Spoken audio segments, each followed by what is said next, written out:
Mayong aga, kag welcome sa mga utot ni Kristo diri subong kita sa kapis sa may Malagab i Cordero, no? Magahiwat kita subong sang aton bulaton sa lakat pamatan-on. So sa subong nga adlaw updi nyo kami sa padayon no nga pag-alhagad sa aton buhi nga Dios. In Jesus name, amen and amen. Mayong aga, mga utot ni Kristo, nagapasalamat kita sa buhi nga Dios sa subong adlaw no nga iginhatag sa tagsa sa aton nga paghapon. Padayon kita nga makaalagad sa iya. Kaya sa subong gid nga adlaw, nagapasalamat din kita sa grasya sang Dios nga may makaupo naman kita subong nga aton kauturan, no? Isa naman ka pamatan-on nga magapanugid man sang hinimuan sang Dios sa iya kabuhi nga siya may natud-on man no naga paagi sa experience nga maga-testify, no? Magasugid nga matudtuod nga may buhi kita nga Dios, kagamhanan kita nga Dios. Kani hatag natin subok si sister natin Catherine Aguilario. Then, good morning. Pwede mo tin masaysay kung paano ka nakasulod sa community. Ano ang kabuhi mo sang una nga waay ka pa sa community, kag ano ang ginhimo nga palagyan sa Ginoo. Asa nga nakasulod ka sa community kag nakita mo kung paano ang Ginoo naghulag kag nagbag-o sa imo kabuhi. Sometime na wala pa ako sa grasya sa Ginoo pag wala pa ako sa community sa diskugma. Garat sang aon panimalay kag wala gid ako kapatuan balakag. Pero sa akong nga panunduman or sa isip ko nga sino gid bala ang Ginoo, ano gid siya bala, ano na ako nga sa panunduman ko nga sometime nga wala pa ako sa grasya sa Ginoo. Pero nag-desire gid ako sa ako nga tigigusoon nga kaya din makilala ang Ginoo ko, gusto rin na makapalapit sa iya. Kahit sa time nga yara ako sa depression, gahalo-halo doon yung mga problema sa akong mga kabuhi, agarot masang akong panimalay, hindi ko ako panumdum ko din ako madangop.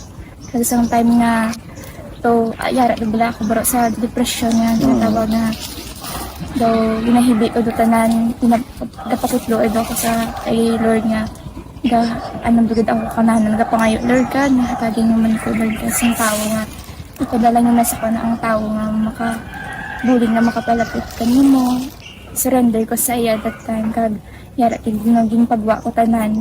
Kag nagmag-anak ko, pag-ipusoon kag that time nag-amat-amat ako nga nakasulod dira sa amat na ako bro nga na tudluan kung paano pagwa ko na pamatasan kay that time nga hindi nami akong hamad ako nga daw na intindihan ko kag naamat-amat na bago ako nga pamatasan kag nagpasalamat gid ako nga padayon ako nga naka-attend sa mga nga obligatory biskan nagtan nga sako gid pero grasya gid ka Ginoo nga ara isa sa kanapon nga wala na gid ako kabamis kan ano man nga problema ako na ba na atubang na Amen. So amora sis no siling mo sa una ay pakilala si Ginoo yung dagway sang imo panimalay ara sa kagamo no tapos sa imo part depression no hindi mo makilala yourself and mga utot ni Kristo amo gid man ra no ang dagway kang kabuhi sa kapatan-on kung ay pakilala si Ginoo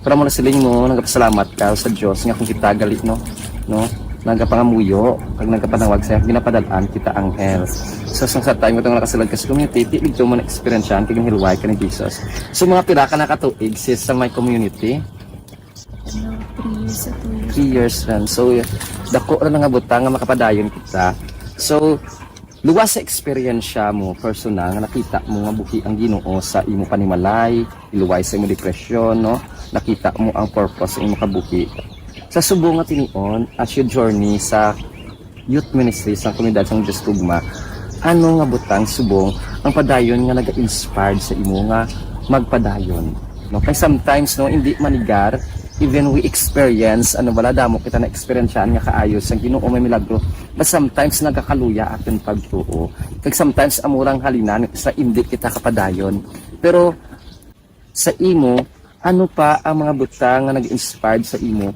agud magpadayon ikaw sa pag-alagad kay Jesus. Presyo man sa kondro nakapadayon sa kanya hindi man termi pero yara gid nga ginatagid sa akon sa Ginoo nga adlaw nga maka-attend ka presyo man sa akon na kay pabulit ang naga-inspire man sa kondro ang pulong nga lang ng kapadayon amo lang ang Seek first the kingdom of God and His righteousness, and all things should be added unto you. No? sumatuod bidra no pag ang nagapadayon amo ang maluwas.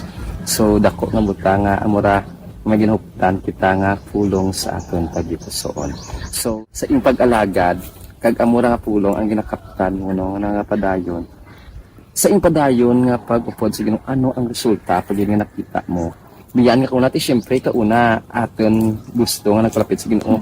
Mahilway lang kita aton panimlay, mahilway lang kita sa depression. Sa time nga nakilala mo sa Jesus, madalong bangon sa experience. Subong ano ang ginapatan-aw ni Jesus sa imo. Sa iyong pagpanglakatan, ano raman ang ginatan-aw mo nga nalabuton nga ginapakita ni Jesus sa imo. Sa iyong padayon ng pag-alagad sa iyo. Gusto ko bro ang magpadayon ng ko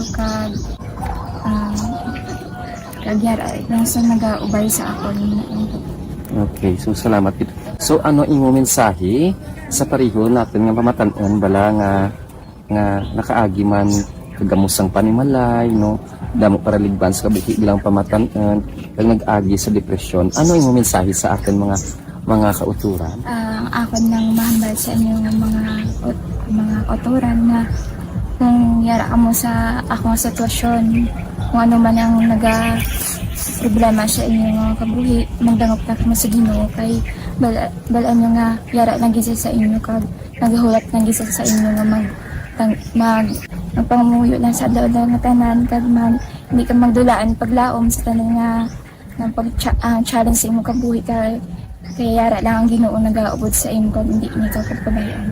In Jesus name. So nasiling na ni sister natin Catherine no, Filipino nga ang isa ka mamagi kung ara kita sa sitwasyon sa aton kabuhi nga yara kita sa kabudlaya ang pagpanawag sa Ginoo kag ang pagpangamuyo sa iya. So Sister Tin, pwede ka naman imbitaran subong nga mga muyo para sa aton mga kauturan. Para sa mga isa anak sa Espiritu Santo. Amen. Lord God, salamat sa sinit ni Jesus. Kinuubaran mo gid ang Lord God ang sinit ni Jesus kung panguluan ko gid ang tagsa kauturan Ginoo. Kabay Ginoo nga i-bless mo sila Ginoo. Patagi sila sin kakusog kabakot kaligod Ginoo kag kaalam. Kabay Ginoo tandog ni Lord God ang ilatag sa kapatipusoon Ginoo. Lord God, i-bless ang kabay Ginoo nga madamo pag nga katuran na matandog yung ilatag ipusoon kag makadamop sa inyo Lord God. Jesus, i-bless na ang sa miskong Ginoo. In Jesus' name. Amen. Glory to God. Salamat sa buhi nga Diyos. Thank you, Gidtin, ha? Sa tinion, sa pag-share mo sa imo experience na nangod sa atin Ginoo. So, mautod ko kay Kristo, no?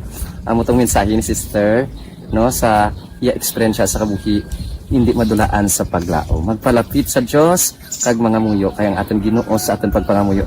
Siya gid sa aton pagpanawag, siya gid ang magasabat sa aton. So, halin diri sa Cordero, no?